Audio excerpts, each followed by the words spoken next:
दिल्ली नगर निगम चुनाव में दिखी सीएम धामी की धमक। बीजेपी प्रत्याशी रितु मदान के समर्थक में किया घर घर जनसंपर्क अभियान। बीजेपी के समर्थक में की है वोटों की अपील।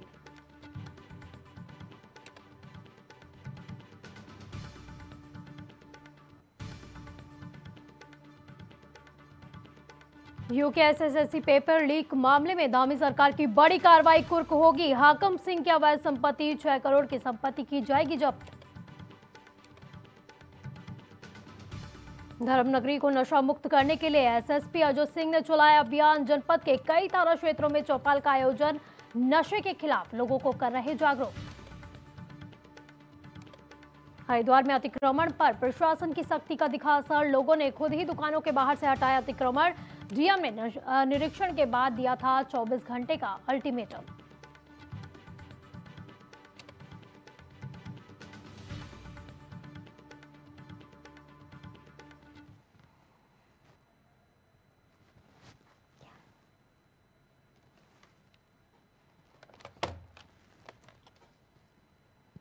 नमस्कार, देवभूमि समाचार देख रहे हैं आप। आपके साथ मैं हूं बबीता। तो ड्रग्स फ्री देवभूमि मिशन 2025 अभियान को धरातल पर सार्थक बनाने के लिए प्रशासन पूरी तरह से काम में जुट गया है। तो इसके लिए हरिद्वार एसएसपी अजय सिंह रोज नए प्रयास करते हुए दिखाई दे रहे हैं। तो डीजीपी अशोक कुमार के निर्देश के बाद एसएसपी ने जिले के कई थाना क्षेत्रों में चौपाल का आयोजन कर लोगों को जागरूक करने का काम भी किया है। तो हाल ही में एसएसपी ने ज्वालापुर की सराय गांव में आयोजित चौपाल में लोगों से संवाद भी किया। तस्वीरें आपको दिखा रहे हैं और लोगों को ड्रग्स फ्री देवभूमि 2025 अभियान के बारे में जानकारी दी है और उन्हें नशे के दुष्प्रभावों के बारे में भी बताया। तो हरिद्वार से आपको ये खबर बता रहे जहां पर ड्रग्स फ्री देवभूमि मिशन 2025 शुरू कर दिया गया है। तो धर्मनगरी को नशा मुक्त बनाने की मुहिम शुरू हो गई है। तो मुहिम को सार्थक बनाने में जुटे हैं एसएसपी अजय सिंह।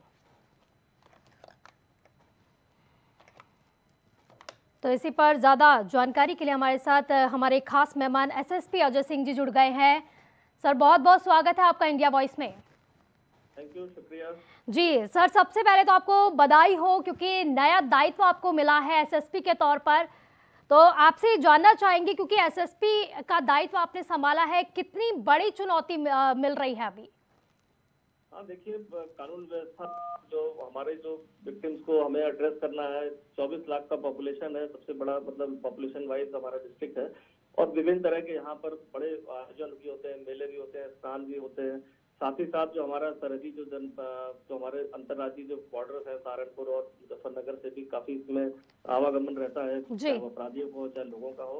तो ये सब चीजों को लेकर है। पूर्व में भी यहाँ व्यवस्थाएं अच्छी बनी थी और इन व्यवस्थाओं को और सुदृढ़ करना है और ज्यादा से ज्यादा हमें पब्लिक रीच फैलानी है। जो इस तरह के नशे के, साइबर के और जो नए नए अपराध आ रहे हैं उन पर भी हमें लगाम लगानी है। जी अजय जी, आपसे जानना चाहेंगे क्योंकि हरिद्वार को नशा मुक्त बनाना एक टारगेट तो है ही और साथ ही साथ अपराध मुक्त बनाने के लिए पुलिस के द्वारा क्या कुछ रोड मैप तैयार किया गया है? अब देखिए, मैं पहले नशे पर स्पष्ट करना चाहूंगा कि माननीय मुख्यमंत्री उत्तराखंड द्वारा जो है इसमें ड्रग्स फ्री देवभूमि 2025 ये सिर्फ हरिद्वार के लिए नहीं है, पूरे प्रदेश के लिए है और इसमें सभी प्रदेश के साथ साथ हरिद्वार में भी इसमें अभी हमने कार्रवाई शुरू करी है। क्योंकि अब हमने क्या किया है कि सबसे ज्यादा जो अफेक्टेड हर थाने का एक गांव हो या शहर का जिसका मोहल्ला है, तो उसको सेलेक्ट करने के बाद एक गांव 15 दिन या एक मोहल्ला 15 दिन वो ऑब्जर्वेशन में रहेगा। वहां पर अगर कोई नशा बेचने वाले हैं तो उन पर सख्त कार्रवाई की जाएगी। जो नशे के दलदल में हमारे पीड़ित फंस गए हैं, बच्चे हैं, युवा है, हमने उनका भी रजिस्टर तैयार कर लिया अलग से और उसके बाद उनको हम कहीं ना कहीं मेन स्ट्रीम में लाने का और जो कट करना है, जो जिससे उनको नशा ना मिले, उस प्रयास को भी हमने स्टार्ट किया है। जो 15 डेज का हमारे टारगेट में है, एक गाँव एक मोहल्ला जो है हर थाने में चिन्हित कर लिया गया। जी अजय जी, क्योंकि चौपाल भी लगाई जा रही है और चौपाल के माध्यम से लोगों को जागरूक भी किया जा रहा है, तो किस तरह की चुनौतियां सामने आ रही है, कितनी कठिनाई सामने आ रही है? क्योंकि कहते हैं ना कि बूंद बूंद से घड़ा भरता है और बूंद बूंद से सागर बनता है। तो कितना ज्यादा मुश्किल हो रहा है लोगों को जागरूक कर पाना और अभी तक कहाँ कहाँ चौपालें लग चुकी हैं? अब देखिए, हमारे समस्त जो 17 थाने हैं, समस्त 17 थानों में एक गांव और एक मोहल्ला अगर शहर गया तो उसको चूज कर लिया गया जो सबसे ज्यादा अफेक्टेड था। तो अभी 15 दिन का टारगेट है। दिक्कतें इसलिए होती है कि नशा एक ऐसा है जो अगर किसी को इसकी आदत लग जाती है, खासकर हमारे जो युवा हैं और जो पीड़ित इसके बन जाते हैं, उनको मेन स्ट्रीम में लाना एक मुश्किल काम होता है क्योंकि वो सिर्फ पुलिस के हाथ में नहीं होता है। तो तो कहीं ना कहीं जब हम इन्फोर्समेंट करेंगे, ऐसे बेचने वालों पे कार्रवाई करेंगे और ऐसे जो पीड़ित बन चुके हैं उनको कहीं ना कहीं हम उनके परिवार के साथ जोड़कर जो भी उनकी काउंसलिंग हमारे स्तर से हो सकती है, तो कहीं ना कहीं मुझे लगता है आने वाले समय में टाइम लगेगा इसमें, लेकिन एक पे एक मोहल्ला, एक एक गांव को लेकर हम आगे बढ़ेंगे हर थाना क्षेत्र में, तो धीरे धीरे करके हम उसको डिक्लेयर करते जाएंगे वहीं के पब्लिक के द्वारा कि हमारा ये गांव, हमारा मोहल्ला नशा मुक्त है। और ये दायित्व फिर हम लोकल जो हमारे वहाँ के रिप्रेजेंटेटिव होते हैं उनको ही सौंपेंगे कि भाई आपकी जिम्मेदारी है कि अब यहाँ पर ऐसा नहीं होना चाहिए।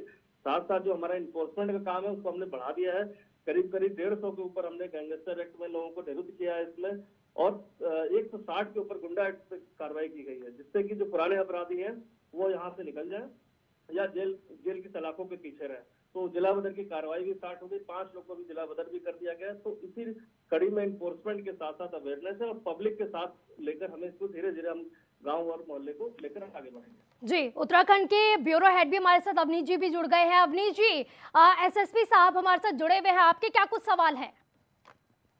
एसएसपी साहब, आप हालांकि एसटीएफ में भी रहे हैं और बेहतर काम आपने किया, और जब से एसटीएफ बने हैं मुझे लगता है सबसे बेहतर काम आपके कार्यकाल में हुए, चाहे वो यशपाल तोमर वाला मामला रहा हो, ड्रग्स का मामला हो। सबसे बड़ी बात यह है कि हरिद्वार में आप एसएसपी हैं, लेकिन जब एसटीएफ ने, चलो बड़ी कार्रवाई आपने की थी, पूरे प्रदेश की बात करें, आप हर चीज से वाकिफ है, कहाँ क्या चीजें हैं, क्योंकि एसटीएफ में रहे हैं।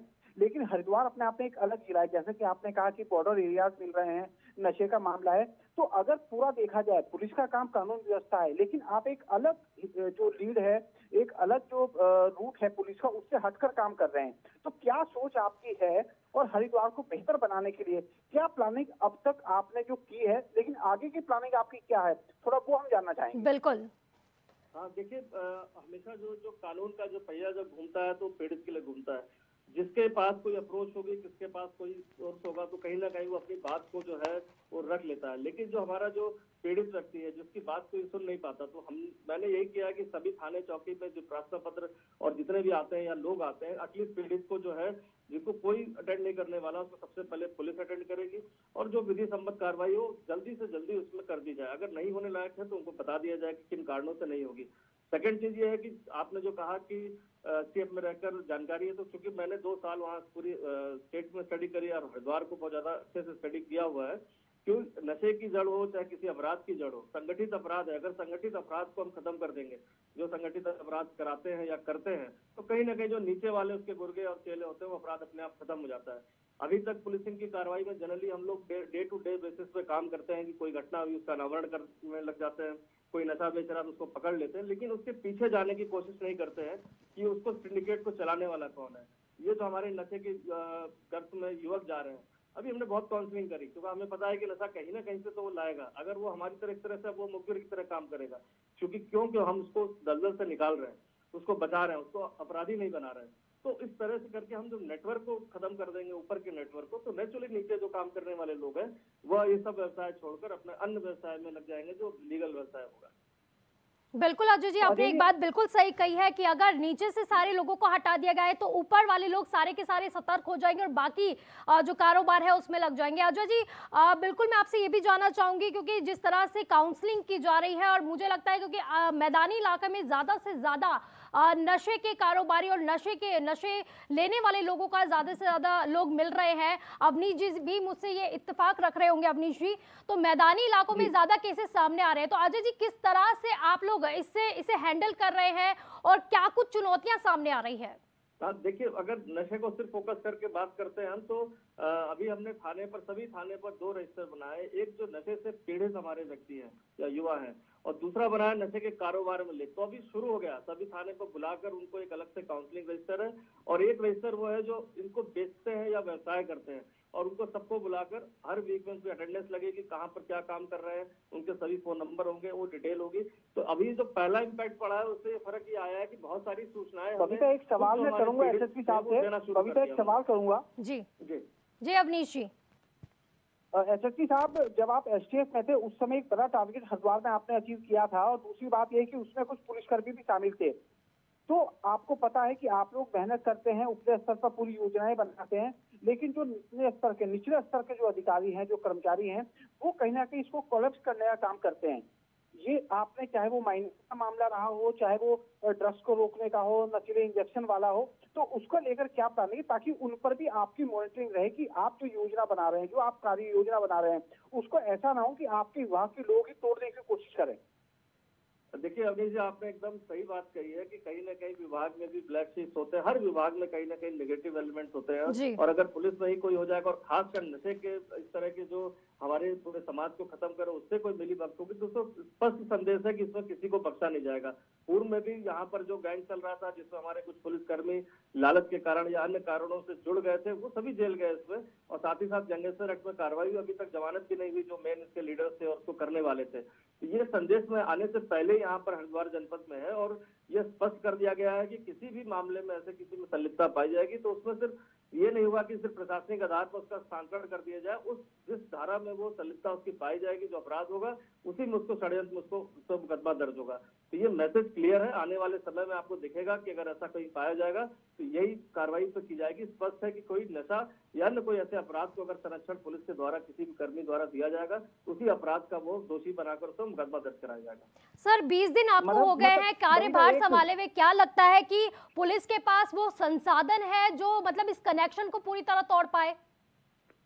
देखिए संसाधन की ज्यादा हमें लगता है कि हमारा विश्वास, जो अगर पुलिस जनता में अपना विश्वास पा लेती है पूरी तरह से तो आपको किसी संसाधनों की जरूरत नहीं, आपके पास खुद सूचनाएं आने लगती हैं। उसको विश्वास होना चाहिए कि मैं अगर कोई सूचना दे रहा हूं तो मेरा नाम गोपनीय रहे, ऐसा ना हो कि मेरा नाम गोपनीय ना रहे और मेरी कोई रंजिश हो जाए। जिस दिन ये विश्वास हमने पा लिया कि आपकी और सूचना अगर सही है और उससे आपने अच्छी कार्रवाई कर दी तो और ज्यादा पब्लिक सूचना देती है, क्योंकि public he eyes and years है, उनसे ज्यादा कोई नहीं जानता क्षेत्र के बारे में जो वहाँ रहते हैं कि कौन क्या करता है, कौन गलत एक्टिविटी करता है, कौन नशा करता है, कौन किस एक्टिविटी में लिप्त है। तो मैं उस विश्वास को पाने के लिए सारी कार्रवाई कर रहा हूँ कि जनता का जिस दिन हमें पूर्ण विश्वास रहेगा हमारे ऊपर, वो सूचनाएं भी आएंगी, हम उस पर त्वरित कार्रवाई भी करेंगे। तो इसमें बहुत ज्यादा संसाधन से ज्यादा मुझे लगता है कि हमें अपने आप को, जो पुलिस का जो एक फेस है, जो इमेज है, उसको और सुधार कर जनता के बीच में जाना चाहिए। जी अवनीश जी। अजय सिंह जी, एक लास्ट सवाल आपसे है। एसटीएफ के तौर पर बेहतर काम आपने किया, प्रदेश में एक अलग पहचान आपकी बनी। एसएसपी हरिद्वार के तौर पर आपकी क्या सोच है और एक अलग पहचान आपकी बने, उसके लिए आपकी ठोस कार्य योजना फिलहाल क्या है हरिद्वार को लेकर? हाँ देखिए, अभी कोई थॉट लेकर तो नहीं, कोई प्लानिंग ऐसी मैं लंबी प्लानिंग नहीं लेके चल रहा हूँ, लेकिन इतना जरूर है कि कम से कम इतना हो जाए कि जो थाने चौकी पे जो पहला इंटरफेस होता है जो हमारा पीड़ित व्यक्तियों का, वो बहुत ही अच्छा रहे, उनको कहीं दूसरी जगह दर दर ना जाना पड़े, उनकी शिकायत पर कार्रवाई हो जाए। और दूसरी बात है लॉ एंड ऑर्डर। आजकल जैसे मैंने देखा कि हर शहरों में स्ट्रीट क्राइम बढ़ गया है, जिसमें बहुत भय होता है महिलाएं और बच्चों के लिए, खासकर चेन स्नैचिंग हो जाती है, कभी पर्स छीन जाता है, कभी ईव टीजिंग हो जाती है। तो चूंकि इससे बहुत दहशत का माहौल होता है स्ट्रीट क्राइम से, खासकर आमजन में, जब वो देखता है कि मेरे बगल में किसी की चेन खींच ली या किसी को गोली चला दी गई, फायर कर दिया। तो पहली प्राथमिकता मेरी कहेंगे पीड़ित केंद्रित पुलिसिंग के साथ साथ स्ट्रीट क्राइम पर लगाम लगाना, और साथ ही साथ जो हमारे ऑर्गेनाइज क्रिमिनल्स हैं, सबको नोन रहते हैं, सब रिकॉर्ड्स में है, कौन एक्टिव है, कौन क्या कह रहा है, या तो उन पर गैंगस्टर एक्ट लगा के या जो विधिक कार्रवाई उससे उनको अंदर किया जाए, या जिले से बाहर उनको, जैसे मैंने बताया गुंडा एक्ट 150 के ऊपर लोग पे लगी, उनको जिले से बाहर किया जाए। साथ ही साथ महिलाओं और बच्चों पर खास फोकस इसलिए है कि हमारे वो सबसे ज्यादा जो नहीं कंप्लेन कर पाते हैं वो थाने चौकी में आकर के, बहुत सारे कारण ऐसे होते हैं, कम से कम उनकी आवाज को हम सुने और उनको हम त्वरित कार्रवाई मतलब रिलीफ दे पाए। तो ये 3-4 हमारी प्राथमिकताओं को मैं बेसिक लेके चल रहा हूँ। बाकी पुलिसिंग में तो है ये, चूंकि एक किला ऐसा है जहाँ पर आपको पर्यटक को भी देखना है, यात्री जाते हैं उनको भी देखना है, उनकी सुविधाओं को भी देखना है, इसीलिए सारे बैरियर्स जो हमारे से इंटरस्टेट, मैंने फर्स्ट डे आते ही उसको सभी को ओपन कर दिया कि अननेसेसरी किसी का उत्पीड़न यहाँ आने पर न हो। जी, क्योंकि नशा मुक्ति बनाने के लिए आप लगातार प्रयासरत है, लगातार काम कर रहे हैं। अजय जी, जानना चाहेंगे, क्योंकि काउंसलिंग की आप बात कर रहे हैं, जानना चाहेंगे किस उम्र के लोगों से आपको ज्यादा डील करनी पड़ रही है? क्या इसमें सबसे ज्यादा युवा शामिल है, महिला शामिल है, या बच्चों को टारगेट किया जा रहा है? देखिए, जो अभी प्राइमरी डेटा हमने थाने पर बनवाया है, अभी जो लास्ट अभी हमने शुरू की कार्रवाई, तो ज्यादातर देखिए इसमें युवा ही है। और ये नशे की गर्त में जो पहले जो लोग मतलब शराब का जो सेवन करते थे, उन्होंने उसको छोड़कर, चूंकि सस्ता और ज्यादा आपको मतलब इफेक्ट मिलता है, तो आप लोग उस पर स्विच ओवर हो गए हैं कि अब अपना वो नशे की तरफ चले गए। तो पहले इस चीज को खत्म करना है हमें। दूसरा, इसमें ये कहना कि सिर्फ छात्र हैं या युवा हैं, हर वर्ग के लोग, हमें मुझे दिख रहा है कि ऐसे लोग हैं जो नशे की गर्त में गए हैं, जो हमारी प्राइमरी रूप से जो डेटा अभी तक आया है। जी अब इसको देखना ये पड़ेगा कि वो नशा सिर्फ कर रहे हैं कि नशा बेच भी रहे हैं, क्योंकि ऐसे बहुत सारे आए हैं जो नशा करते भी हैं और उस पैसे के लिए फिर नशे को आगे बेचना भी शुरू कर देते हैं। जी, क्योंकि सिंडिकेट्स इतने सारे, क्योंकि पूरी तरह कनेक्शन फैला हुआ है, पूरे देश विदेश में कनेक्शन फैला हुआ है। अजय जी, क्योंकि काउंसलिंग जब होती है तो किस तरह की बातें सामने आती है, क्या क्या वो चीजें होती है जो ट्रिगर करती है युवाओं के बीच में और ये नशा लेना शुरू कर देते हैं?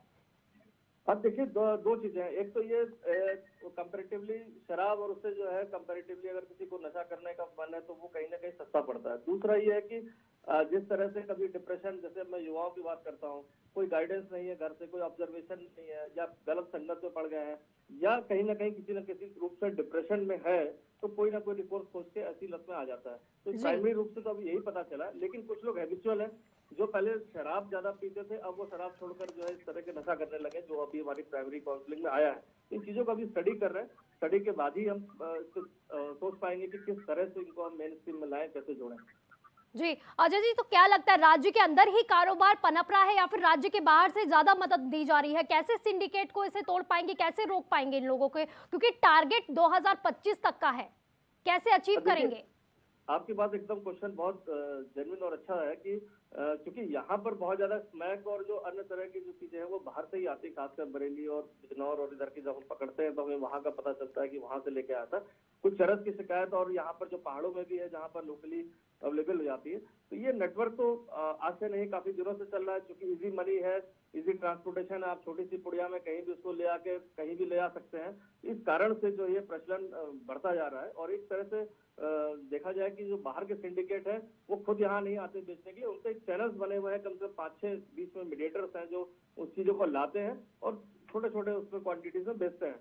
तो इस चैनल पर भी नजर हमारी है कि कौन लोग हैं जो बाहर से बेच रहे हैं। आने के बाद भी हमने काफी सारी 2-3 अच्छी कार्रवाई करी है, क्योंकि अब समय आ गया है कि इनको, जो हमारे पास कानून का पावर है एनडीपीएस एक्ट में, चाहे वो पिट एनडीपीएस, जिसमें प्रिवेंटिव रूप से हम इनको बंद कर सकते हैं, फाइनेंशियल इन्वेस्टिगेशन जहां उनकी संपत्तियों को कुड़ कर सकते हैं। अब वो समय आ चुका है कि जहां पर ऐसे बड़े अपराधियों पर जो संपत्ति बनाई है, जो ऐसे अपराध कर रहे हैं, उनको प्रिवेंटिव या उनके ऊपर उनकी संपत्तियों को जब्त किया जाए, तभी इसका असर जो है ठीक से पहुंचेगा।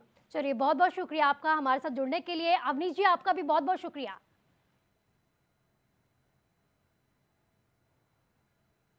तो वहीं दिल्ली नगर निगम चुनाव के लिए मतदान की तारीखें जैसे जैसे नजदीक आ रही है, वैसे वैसे ही बीजेपी ने अपने शीर्ष नेताओं और स्टार प्रचारकों की फौज चुनावी मैदान में उतारनी शुरू कर दी है।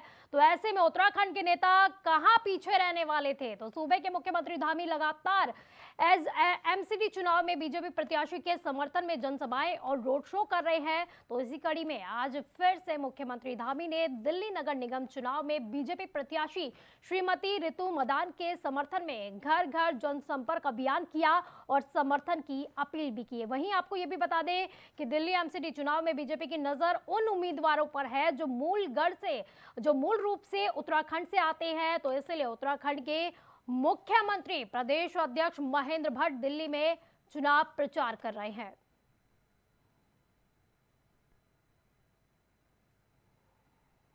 तो वहीं यूके एसएसएलसी पेपर लीक मामले में धामी सरकार ने बड़ी कार्रवाई की है। तो मामले के मुख्य आरोपी हाकम सिंह की 6 करोड़ की संपत्तियां जब्त की जाएगी।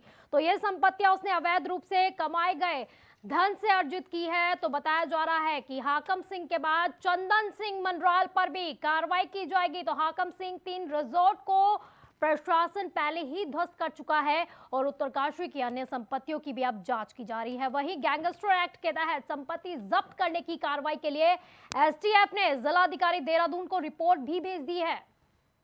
तो इसके अलावा कुमाऊं और लखनऊ में एसटीएफ की टीमें आरोपियों की संपत्तियों का आकलन भी कर रही है।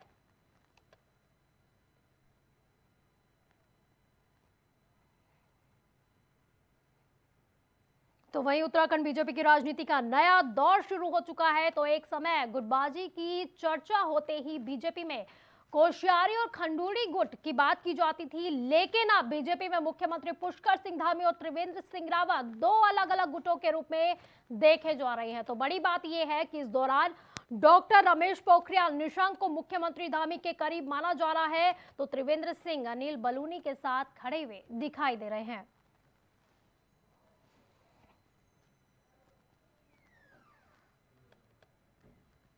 देखिए, भारतीय जनता पार्टी संगठन आधारित पार्टी है। भारतीय जनता पार्टी कार्यकर्ता आधारित पार्टी है और भारतीय जनता पार्टी के अंदर कभी इस प्रकार की चीजें रही नहीं है। सारी चीजें मीडिया की कपोल कल्पित बातें होती हैं। सारे लोग एक हैं। पार्टी के तमाम आला नेता अपने छोटे आने वाले जो कार्यकर्ता होते हैं, आने वाले जो नेता होते हैं, उन पर अपना आशीर्वाद रखते हैं, उनको अपना मार्गदर्शन देते हैं। भारतीय जनता पार्टी के अंदर इस प्रकार की कोई चीजें दिखती नहीं है। भारतीय जनता पार्टी संगठन के लिए जब जब संगठन जो आदेश करता है, संगठन का नेतृत्व जो जो काम बताता है, हमारे कार्यकर्ता, हमारे पदाधिकारी, हमारे पार्टी के नेता उस काम पर लगे। देखिए, सुनते आए थे कि परिवर्तन प्रकृति का नियम है, लेकिन वो नियम जितनी शिद्दत से भाजपाई फॉलो कर रहे हैं उतना कोई नहीं कर सकता। एक जमाना था जब कोश्यारी और खंडूरी गुट हुआ करते थे, लेकिन जो कोश्यारी के ही चेले हैं वो आज आपस में लड़े हुए हैं। बुरी तरह से 36 का आंकड़ा दोनों चेलों में दिखाई पड़ रहा है और जिस तरह से ध्रुवीकरण हो रहा है, एक ने सांठगांठ कर ली है बलूनी जी के साथ, दूसरे चेले की कवायद या कोशिश चल रही है निशंक जी के साथ। ऐसे में एक नया अध्याय देखने को मिल रहा है कि जो युवा हैं, अब भारतीय जनता पार्टी का युवा नेतृत्व है, वो किसी और रास्ते पे चल पड़ा है। अपने पूर्वजों का जो गुटबाजी थी उसको छोड़कर नए गुट बन गए हैं। तो वहीं मसूरी में जयश्री क्लब ने राज्य स्थापना दिवस कार्यक्रम पर 5 बाल कलाकारों को सम्मानित किया है। दरअसल मसूरी के एक होटल के सभागार में जयश्री क्लब क्यारकुली भट्टा मसूरी द्वारा सम्मान समारोह आयोजित किया गया था। तो राज्य स्थापना दिवस के मौके पर शानदार प्रस्तुति देने वाले 5 कलाकार प्राची ठाकुर, राधिका जदवान और साक्षी रावत, संजीवनी बचवान और मेघा को पुरस्कृत किया गया है। तो सम्मान समारोह में बतौर मुख्य अतिथि क्यारकुली भट्टा ने कहा कि प्रतिभावान बच्चों को सम्मानित करते हुए अपने आप को गौरवान्वित महसूस कर रही हूं। उन्होंने आगे कहा कि बच्चों की प्रतिभा को निखारने का ये बेहतरीन मंच है और इससे बाल कलाकारों का मनोबल भी बढ़ता है।